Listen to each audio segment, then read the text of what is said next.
Everybody, this is Tim. It's great to be with you again today as we continue our journey through the book of Exodus. And I've been calling it a Christian Reader's Companion to Exodus. It's not an exposition, but we're simply taking that Old Testament book and seeing how it applies to modern life for Christians today. A little more serious issue we're looking at today, but that's where our text takes us. I think we all understand that in our country, people will go to great lengths to save baby seals or baby sea turtles, but with baby humans, it's a different story, isn't it? Ever since Roe versus Wade was recently overturned by the Supreme Court, pro-choice advocates have been going a little crazy, it seems like, about the possibility that more babies might now be allowed to live than were before. I'm skeptical about that, in all honesty. Um, I know for certain in my state it's not going to be a problem. We were in Washington State for Thanksgiving, and as we came across the Columbia River to return home, there was a big billboard that said, "Welcome to Oregon. We support abortion," as if anybody might forget that. During our last election in November, the state of Montana voted on referendum 131, if you want to check it out.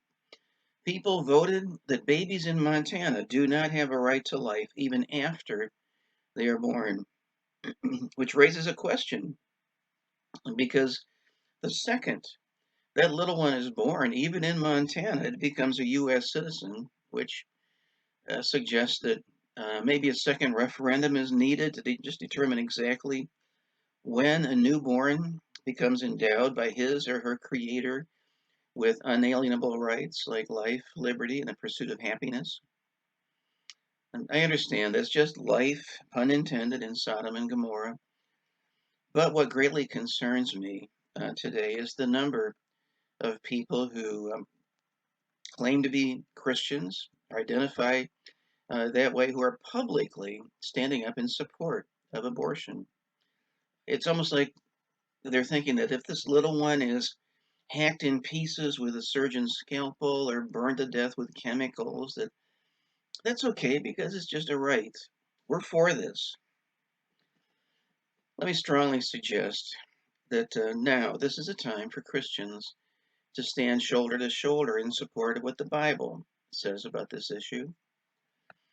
And if you're wondering if the Bible does have anything to say about it, you might begin with the Ten Commandments. Thou shalt not kill. That should settle the issue for Christians. Or you might turn to Psalm 139, where David describes his life before birth, going back to conception. Or maybe Luke chapter 1, where the prenatal John the Baptist is leaping for joy at the presence of the unborn Christ. Or maybe Luke 17, where Jesus says, "Is it impossible but that offenses will come? But woe unto him through whom they come. It were better for him that a millstone were hanged about his neck, and he cast into the sea, than that he should offend one of these little ones." But also a good place to start, I think, is in Exodus chapter 21 and verses 22 to 25. And that's what we'll turn today, and then think about it for a few minutes.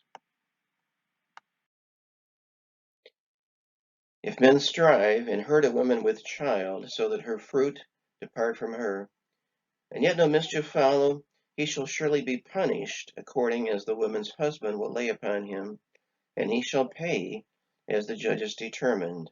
And if any mischief follow, then thou shalt give life for life, eye for eye, tooth for tooth, hand for hand, foot for foot, burning for burning, wound for wound, stripe for stripe.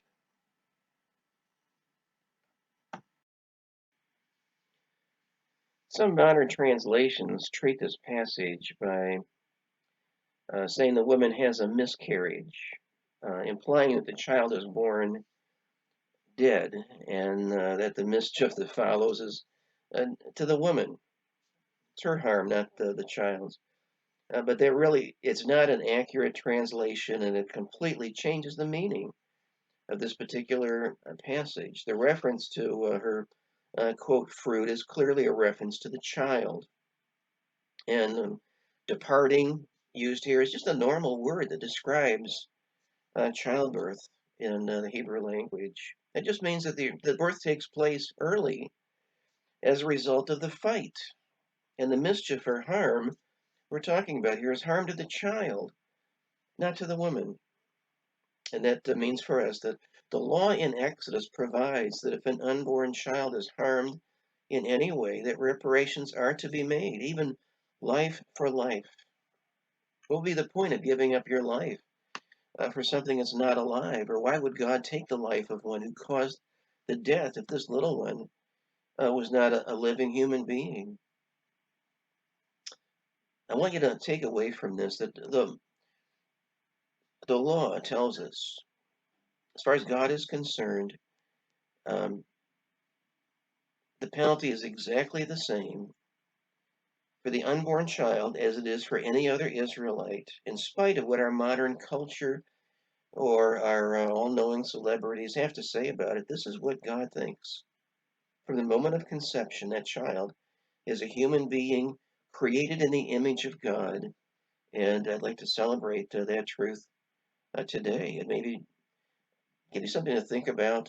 And I would encourage you to look into the issue if you've never done that before. And let's stand with what God has to say about it as Christians. Well, that's my thought for today, and my friend, about this particular issue. If you have comments, feel free to leave those below, and look forward to being back with you again very soon with our next session.